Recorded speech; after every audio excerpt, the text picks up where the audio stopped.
আসসালামু আলাইকুম প্রিয় শিক্ষার্থীরা, আশা করি তোমরা সবাই ভালো আছো।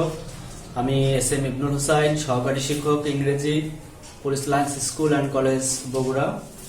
আজকে আমি তোমাদের সাথে ষষ্ঠ শ্রেণীর ইংরেজি প্রথম পেপার, ইংরেজি ফার্স্ট পেপার পড়ব এবং তোমাদের যে লেসনটা আজকে পড়াবো তোমরা দেখতে পাচ্ছ। আমরা আজকে পড়ব লেসন 12, অর্থাৎ 12 নম্বর লেসন, এবং আমাদের লেসনের শিরোনামও তোমরা দেখতে পাচ্ছ, সান অফ দ্য সয়েল, অর্থাৎ এ মাটির সন্তান। এই লেসনটা মূলত আমাদের জাতির জনক বঙ্গবন্ধু শেখ মুজিবুর রহমানকে নিয়ে এই লেসনটা করা হয়েছে। আমি তোমাদেরকে ক্লাস শুরুর পূর্বে আমাদের বইয়ের কাভার পেজটা দেখাচ্ছি। দেখো, তোমরা দেখতে পাচ্ছ ইংলিশ ফর টুডে লেখা আছে, ক্লাস 6 ষষ্ঠ শ্রেণীর জন্য। এবং আমরা যে লেসনটা পড়ব সে লেসনের কাভারটা দেখাচ্ছি, টাইটেলটা দেখো, তোমরা দেখতে পাচ্ছ lesson 12, son of the soil. দেখো, হ্যাঁ, তো এটা হচ্ছে আমাদের আজকের লেসনের শিরোনাম। এবং এই ক্লাসটা শুরু করার পূর্বে তোমাদেরকে আমি যে বিষয়গুলো নির্দেশনা দিচ্ছি এটা অবশ্যই একটু মনোযোগের সাথে খেয়াল করবে যে আমরা ইংরেজি যখন যে কোনো টেক্সট পড়ব, প্যাসেজ, অনুচ্ছেদ পড়ব, এগুলো অবশ্যই আমরা যেন বাক্যের অর্থ ভালোভাবে বুঝে এগুলো পড়তে পারি এবং প্রত্যেকটা বাক্যের গঠন সম্পর্কে তোমাকে ভালো ধারণা নিয়ে পড়তে হবে। এবং এটা হচ্ছে, এই প্যাসেজগুলো সাধারণত আমাদের কোশ্চেন পেপারে এটা সিন প্যাসেজ হিসেবে যুক্ত থাকে। তো এই সিন প্যাসেজ হিসেবে যুক্ত থাকলে এই প্যাসেজ থেকে মাল্টিপল চয়েস কোশ্চেন, অর্থাৎ নৈর্ভিত্তিক থাকে। এবং আরেকটা আইটেম থাকে, সেটা হচ্ছে ওপেন ইন্ডেড কোশ্চেন, অর্থাৎ 5টা প্রশ্ন দেওয়া থাকে। প্রত্যেকটা কোশ্চেনে 2 নাম্বার করে 2 মার্কস থাকে, 5টা কোশ্চেনে 10 নাম্বার দেওয়া থাকে। তুমি যদি এই প্যাসেজটা ভালো করে বুঝে পড়তে পারো বা বুঝতে পারো, তাহলে প্রশ্নকর্তা যে ধরনের প্রশ্নই তোমার কোশ্চেনে করুক না কেন, তুমি শুদ্ধভাবে, সঠিকভাবে প্রশ্নগুলোর উত্তর দিতে পারবে। তো তোমাদের আশা করি তোমরা সামনে তোমাদের এই ইংলিশ ফর টুডে বইটা নিয়ে বসেছ। তোমরা অবশ্যই এই লেসন 12 লেসনে গিয়ে এই পড়াটা আমার সাথে ধরবে। দেখো, আমরা শুরু করছি আজকের লেসন। আমরা বি নাম্বার টেক্সটটা পড়ব। যে এইখানে আমরা আগে বলেছি, এটা আমাদের জাতির জনক বঙ্গবন্ধু শেখ মুজিবুর রহমানকে নিয়ে একটি লেখা আমরা পড়ছি। দেখো, Tungipara, small green village beside the river Madhumati is under Gopalganj district. Tungipara Madhumati নদীর পাশে অবস্থিত একটি সবুজ গ্রাম, গোপালগঞ্জ জেলার অধীনে। অর্থাৎ টুঙ্গিপাড়াটা একটি গ্রামের নাম এবং এই গ্রামটা গোপালগঞ্জ জেলায় অবস্থিত। ইন দ্য ওল্ডেন ডেজ, দেখো, প্রাচীনকালে বা আগে, the villagers used to wake up with the chirping of birds. গ্রামবাসীরা বা গ্রামের লোকজন পাখির শব্দ শুনে তাদের ঘুম ভাঙত। এখানে দেখো একটা শব্দ আছে, চিরপিং। তো চিরপিং শব্দের অর্থ হচ্ছে কিচিরমিচির করা বা পাখির ডাক। এটা many years ago it was not the same Tungipara, now full of the sound of motor vehicles passing the motorways. দেখো, বলছে অনেক কাল আগে এইটা, এই বর্তমানের যেরকম টুঙ্গিপাড়া, এই টুঙ্গিপাড়াটা বর্তমানের মতো ছিল না, যেখানে ভেহিকল অর্থাৎ যানবাহনের শব্দ শোনা যায়। দেখো, এই বাক্যগুলো খেয়াল করো তোমরা। দেখো যে বাক্যটা লেখা আছে, it was not the same Tungipara, মানে হচ্ছে এটা সেই একই রকম টুঙ্গিপাড়া নয়, নাও, এখন যেটা আগে ছিল এরকম নয়। এখন কেমন হয়েছে, full of the sound of motor vehicles. এখন দেখো যানবাহনের শব্দে পরিপূর্ণ, চারদিকে যানবাহনের শব্দ শোনা যায়। পাসিং দ্য মোটরওয়েজ, অর্থাৎ যে যানবাহনগুলো রাস্তাঘাট দিয়ে চলাচল করে। এখানে দেখো একটা ভার্ব দেয়া আছে, পাসিং, এটা জেরান্ড করা আছে। তারপর দেখো, people use to move from one place to another by boat. মানুষজন বা লোকজন কি করতো, এক জায়গা থেকে এক জায়গায় চলাচল করতো নৌকা যোগে। দেখো এখানে বাই বোট মানে হচ্ছে নৌকা যোগে তারা চলাচল করত। The green nature, the paddy fields, the open sky, the glassy water of the river, the shades of the trees and the glowing point develop the villagers as fun loving friendly people. দেখো এখানে বলছে যে green nature মানে হচ্ছে সবুজ প্রকৃতি, paddy fields, paddy মানে হচ্ছে ধান, প্যাডি ফিল্ডস মানে হচ্ছে ধান ক্ষেত, দ্য ওপেন স্কাই হচ্ছে যে খোলা আকাশ, the glassy water of the river অর্থাৎ নদীর পরিষ্কার পানি, স্বচ্ছ পানি, the shades of the trees, shade মানে হচ্ছে ছায়া, গাছের ছায়া, and the glowing point develop the villagers as fun loving friendly people. এই সব কিছু, এইসব প্রকৃতি মানুষকে, গ্রামের মানুষদেরকে বন্ধু ভাবাপন্ন অর্থাৎ তাদের মধ্যে বন্ধুত্বপূর্ণ সম্পর্ক তৈরি হয়েছিল এবং এই প্রকৃতির মাঝে তারা খুব মিলেমিশে তারা থাকতো। দেখো এই প্যাসেজটি একটা প্যারা আমরা পড়ে ফেললাম। তো এই প্যারার সামারিটা আমি পুরোটা বাংলায় বলছি যে টুঙ্গিপাড়া একটি গ্রামের নাম এবং এটা গোপালগঞ্জ জেলায় অবস্থিত। এটা একটি সবুজে ঘেরা গ্রাম। এই গ্রামে আর মানুষ পাখির ডাকের শব্দ শুনে ঘুম ভাঙতো, কিন্তু আগে এক সময় এই গ্রাম, এই বর্তমান সময় যান্ত্রিক ছিল না, এরকম বর্তমানের মতো এরকম যান্ত্রিক ছিল না, সেখানে মানুষ এক স্থান থেকে অন্য স্থানে নৌকা যোগে চলাচল করত। এবার দেখো পরের প্যারাটা, a baby was born there in a prosperous Sheikh family on 17th March 1920. একজন শিশু জন্মগ্রহণ করেছিল একটি সমৃদ্ধশালী শেখ পরিবারে on 17th March 1920, অর্থাৎ 17 মার্চ 1920 সালে একজন শিশু এই শেখ পরিবারে, সম্ভ্রান্ত শেখ পরিবারে জন্ম নিয়েছিল। Do you know who this baby was? তোমরা কি জানো যে কি এই শিশুটি ছিল? He was none other than our father of the nation. তিনি আর কেউ নয়, তিনি ছিলেন আমাদের জাতির পিতা বা জাতির জনক। তার নাম কি? বঙ্গবন্ধু শেখ মুজিবুর রহমান। অর্থাৎ তিনি ছিলেন আমাদের জাতির জনক বঙ্গবন্ধু শেখ মুজিবুর রহমান। দেখো, his father was Sheikh Lutfur Rahman and mother Shaira Khatun. তার বাবার নাম ছিল শেখ লুৎফর রহমান এবং মায়ের নাম ছিল Shayara Khatun. Many years ago, অনেক বছর আগে, at the time of his birth, তার জন্মের সময়, who could understand what potentials the boy had. দেখো এখানে বলছে যে অনেক বছর আগে তার জন্মের সময় কে জানতো যে এই বালকটির ভেতরে রয়েছে অপার সম্ভাবনা।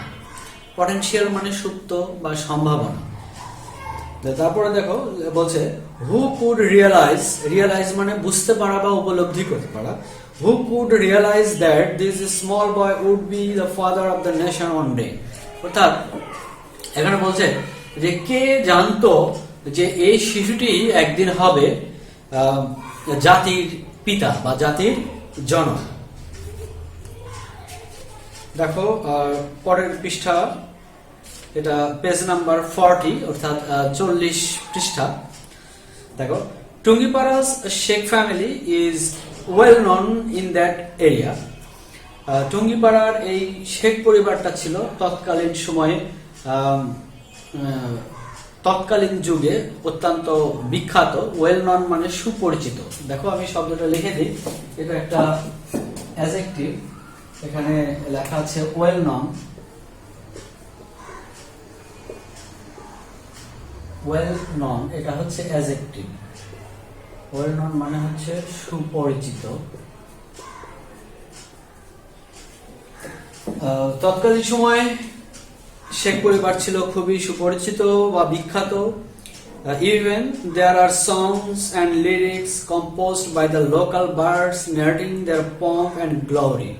বলছে এমনই কি তৎকালীন সময়ে যারা গান রচনা করত, স্থানীয় কবিদের মধ্যে যারা গান লিখত, তারা এই পরিবারের মহিমা গৌরবের কথা বর্ণনা করে তারা গান লিখত।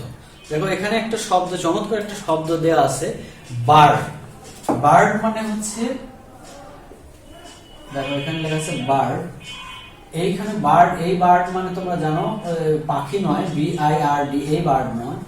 এই বার্ড মানে হচ্ছে কবি।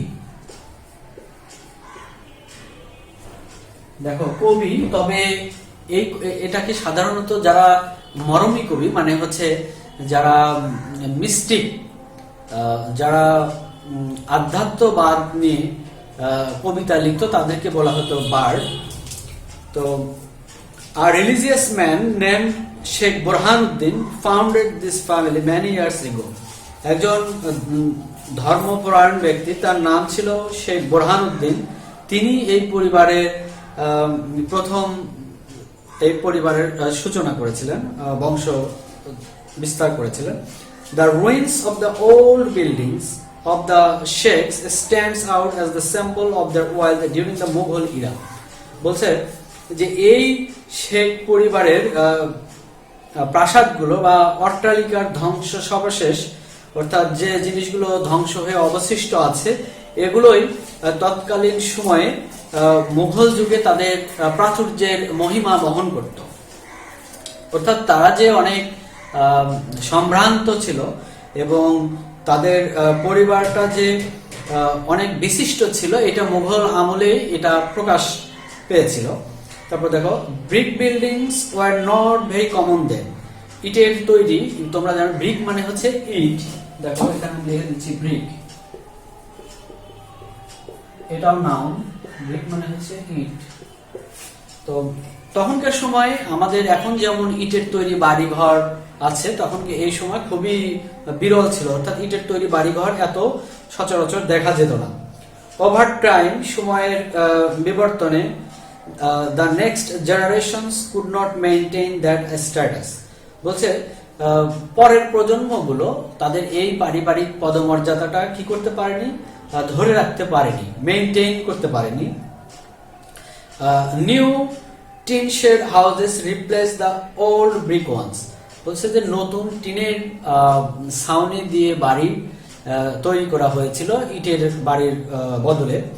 তারপর দেখো, Mujib's childhood was spent in one of those house as she says in his autobiography.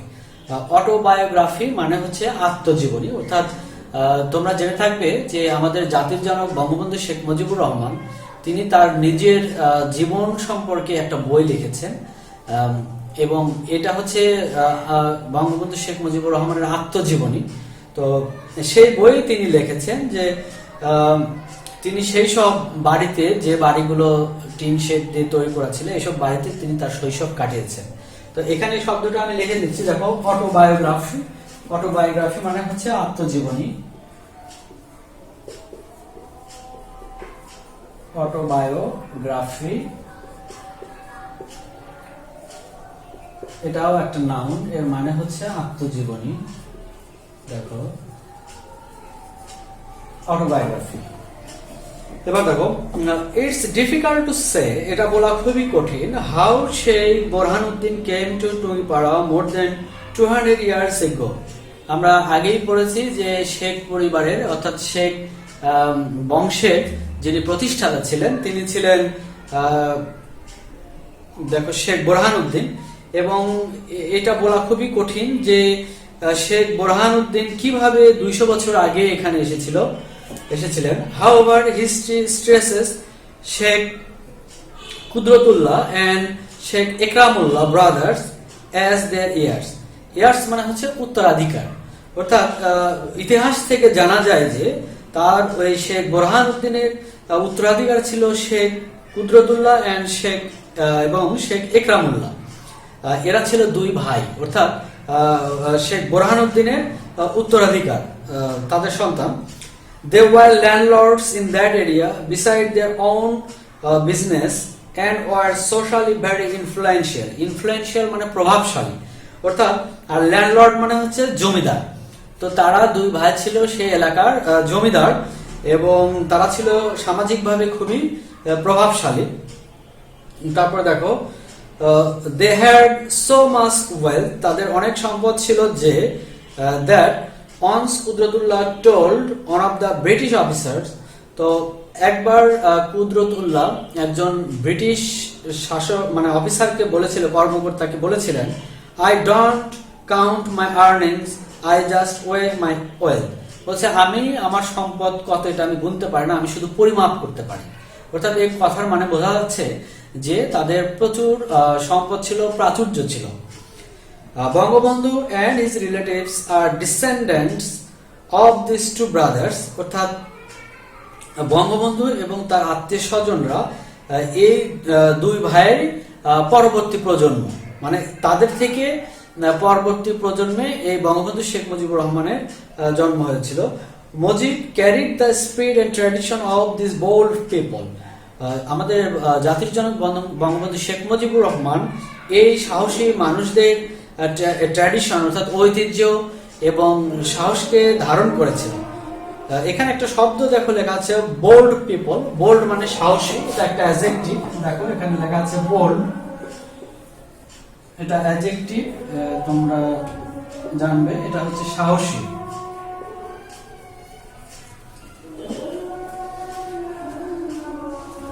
এবার যেটা আমরা লাস্ট প্যাসেজটা পড়বো, লাস্ট প্যারাটা পড়বো, সেটা দেখো। Mujib spend his childhood in Tungipara. Mujib তার শৈশব কাটিয়েছিলেন টুঙ্গিপাড়াতে। All the local roads were his playground. দেখো all the local roads were his playground.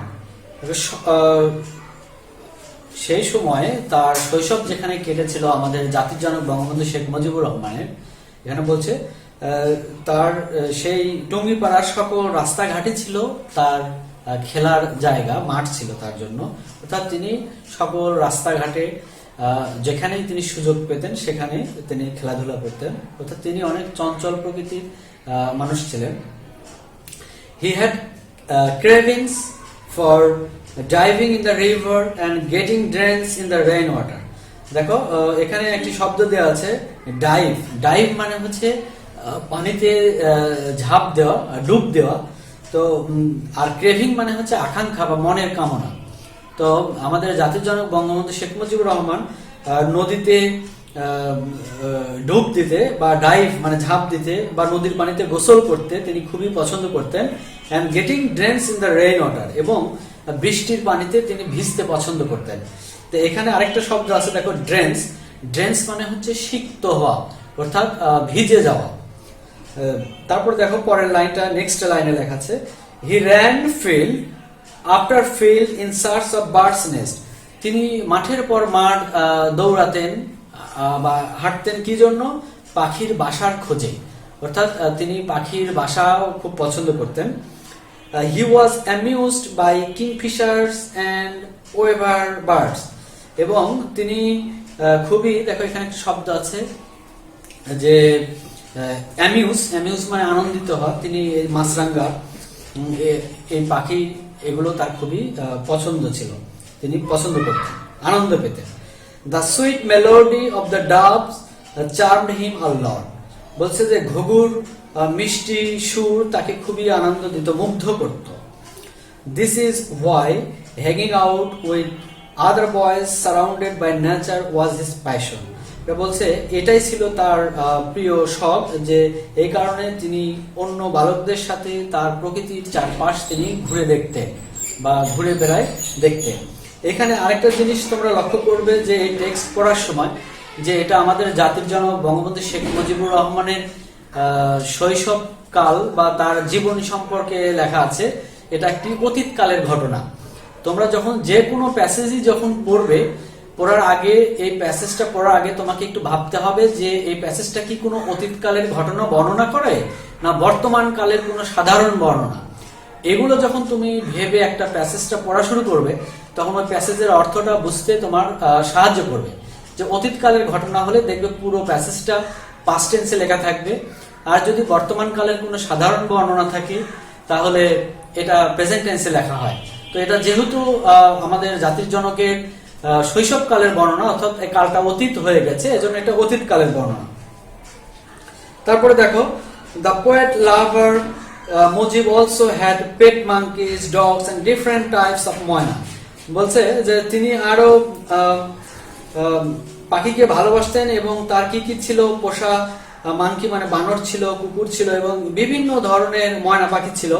He used to train the birds to sing and other poets to follow his instruction.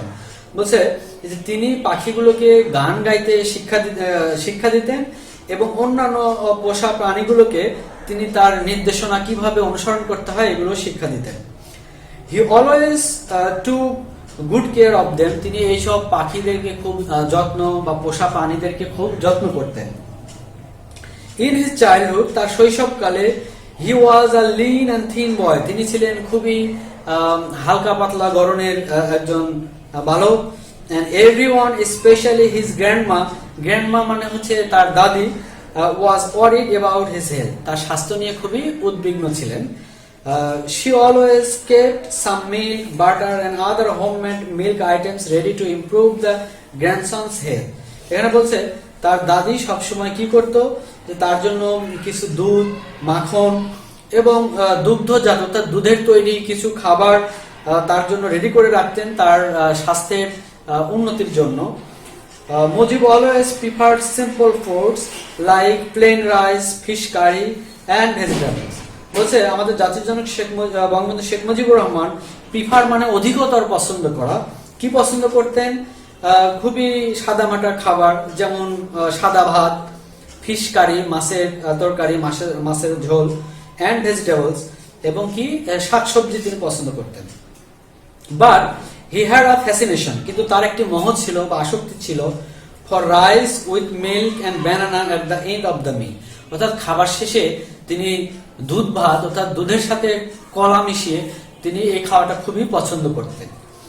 Mujib had to elder sister, তার দুইটা, মুজিবের হচ্ছে আমাদের জাতির জনক বঙ্গবন্ধু শেখ মুজিবুর রহমানের দুইটা বড় বোন ছিলেন, অ্যান্ড টু ইয়াঙ্গার সিস্টার, তার দুইজন ছোট বোন ছিলেন, along with a younger brother, এবং তার একটি ছোট ভাইও ছিল। His elder sister were very caring to him, তার বড় বোন তাকে খুবই আদর যত্ন করতেন, আদর সব করতেন। এভরিওয়ান অ্যাডোরড হিম, অ্যাডোর মানে হচ্ছে ভালোবাসা, তোমরা একটা শব্দ এটা শিখে রাখবে নতুন, ভালোবাসা, অনুরাগ বা ভক্তি, লাভ মানেও ভালোবাসা হয়, তো এটারই সিমিলার ওয়ার্ড হচ্ছে অ্যাডোর। এভরিওয়ান অ্যাডোরড হিম আ লট, আ লট মানে অনেক, প্রচুর তাকে ভালোবাসতেন। হি ওয়াজ মিয়া ভাই টু দ্য ভিলেজার্স এন্ড খোকা to the senior family members, অর্থাৎ গ্রামের লোকজন তাকে আদর করে মিয়া ভাই বলে ডাকতেন, আর পরিবারের লোকজন তাকে আদর করে খোকা নামে ডাকতেন। Mujib had a natural bent of mind to mix with everyone, অর্থাৎ আমাদের বঙ্গবন্ধু শেখ মুজিবুর রহমানের একটা মানসিক ঝোঁক ছিল মানুষদের সাথে মেশার, অর্থাৎ তিনি মানুষদের সাথে ভালোভাবে মিশতেন এবং সকল শ্রেণীর মানুষদের সাথে তিনি কথা বলতে পছন্দ করতেন। দেখো এইটা হচ্ছে এই যে প্যাসেজটা আমরা পড়লাম, এই প্যাসেজটা কোথায়, মানে এই অনুচ্ছেদটা কোথায় থেকে নেওয়া হয়েছে এর একটা সোর্স নিচে দেওয়া আছে, যে অ্যাডাপ্টেড মানে সংগৃহীত করা হয়েছে কোথা থেকে, ফ্রম অসমাপ্ত আত্মজীবনী, যেটা আমরা প্রথমেই বলেছি যে আমাদের বঙ্গবন্ধু শেখ মুজিবুর রহমান তার নিজের একটা আত্মজীবনী লিখেছিলেন, সেই আত্মজীবনীর নাম হচ্ছে অসমাপ্ত আত্মজীবনী। তোমরা সুযোগ পেলে অবশ্যই বইটা পড়বে, খুবই অসাধারণ একটা বই। তো এই বই থেকেই এই লেখাটা নেওয়া হয়েছে। দেখো ওখানে লেখা আছে the autobiography of Bangabandhu Sheikh Mujibur Rahman, অর্থাৎ বঙ্গবন্ধু শেখ মুজিবুর রহমানের আত্মজীবনী। তো এটা ছিল আমাদের আজকের প্যাসেজের অনুচ্ছেদের মূল বিষয়, আজকে লেসনের মূল বিষয়, যে আমরা লেসন 12টা পড়ে ফেললাম। এটা একটা খুবই গুরুত্বপূর্ণ লেসন, তোমরা অবশ্যই পড়বে, এটা পরীক্ষা আসার খুবই সম্ভাবনা রয়েছে। এবং শুধু পরীক্ষার জন্য নয়, এটা জানলে তোমরা আমাদের জাতির জনক বঙ্গবন্ধু শেখ মুজিবুর রহমানকে ভালোভাবে জানতে পারবে, তার শৈশবকাল, তার জীবন কেমন ছিল এবং তার চেতনায় তোমরা উদ্বুদ্ধ হতে পারবে। আশা করি তোমরা সবাই এই ক্লাসে উপকৃত হবে। ধন্যবাদ সবাইকে, দেখা হবে আগামী ক্লাসে।